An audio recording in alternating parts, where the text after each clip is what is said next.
We're very much alike in many ways. Most ways we are not.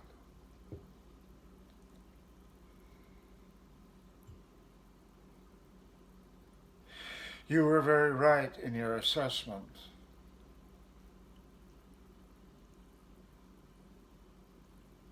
I'm not in love with it, but I never am in love with that assessment. It goes on and on. That thing has been going on since I was a kid. The need, the compulsion, the pathological compulsion. You're right. Okay, then why haven't I done anything about it? That's a good question.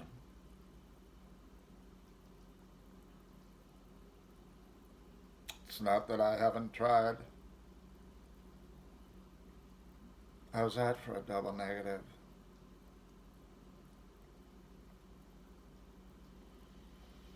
But you and I, we're very similar in a certain way. We both lie, but our lies are different. They come from different places. They serve different needs. I lie to get high.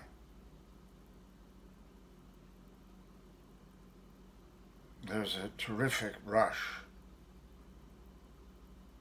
a euphoria. The more complex the lie, the higher that euphoria goes. And when I'm up there, it's amazing. When I come back down, not so amazing. It's when I hold my head and go, I didn't really want to do that. Why did I do that? It made no sense. When you think about it, those things don't make any sense. They made sense in the moment, but that moment has passed, and now the reason has been buried along with the need temporarily, and you're left feeling empty.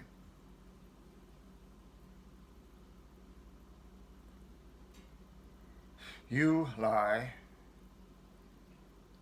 vis-a-vis these mimicries.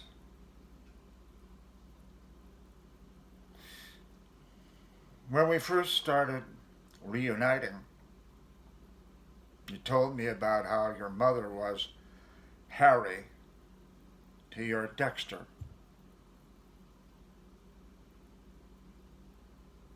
I knew right off that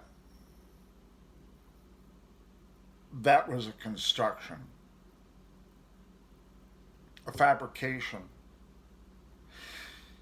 You had this remarkable affinity for Dexter, and I understood that in my own way, for myself, an affinity. But your affinity led to this fabrication, which made sense to me. I'm not rebuking you. I'm not chastising you. I'm not even criticizing you. I'm just observing. But lies came out of that framework, that photograph you took, to which you could invest yourself, and you absorbed all these details within that photograph. You became the photograph for a few years, and that passed. Other photographs then took precedence.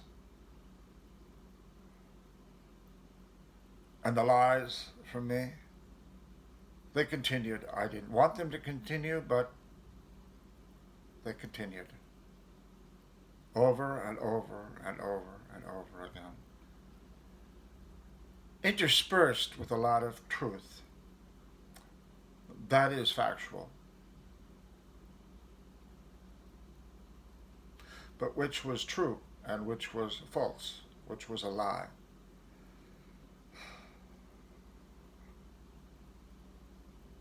That's impossible to say at this point.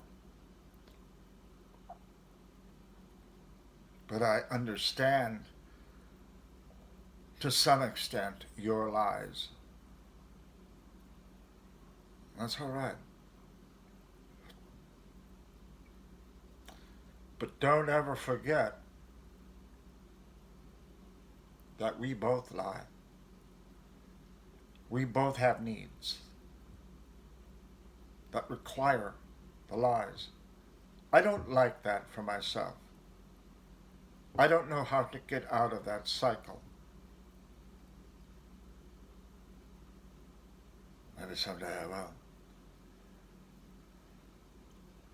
Living a life layered in lies, it's hard to extract the core.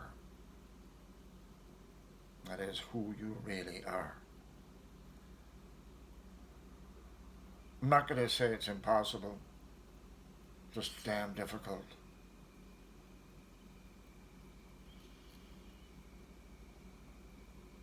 What happened to you when you were young?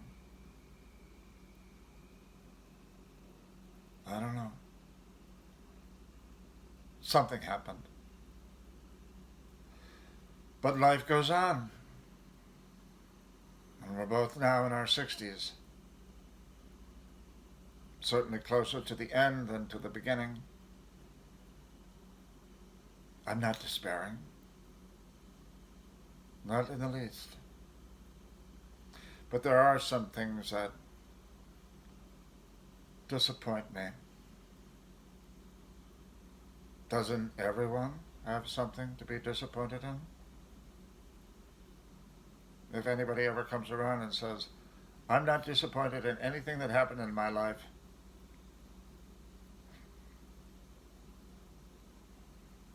BS. But it is what it is. There's no going back and changing these things. They leave their mark. Another photograph is taken, tucked away in the back pocket or in a scrapbook. But once taken, it's there for good. These photographs, you can't burn. They're there. They tell a life. And that's okay. Life has to be lived somehow. And there are no templates as to how.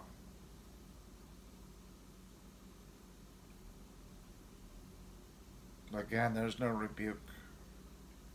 There's no regret in terms of you.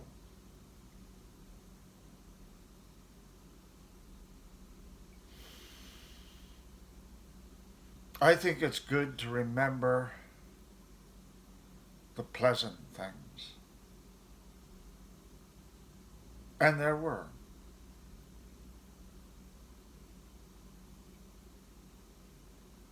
That's something for both of us.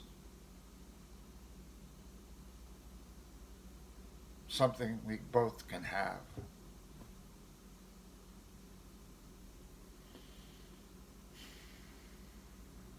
Me, with my MPD, you, and your psychopathy. In some ways, we're cousins, psychologically speaking.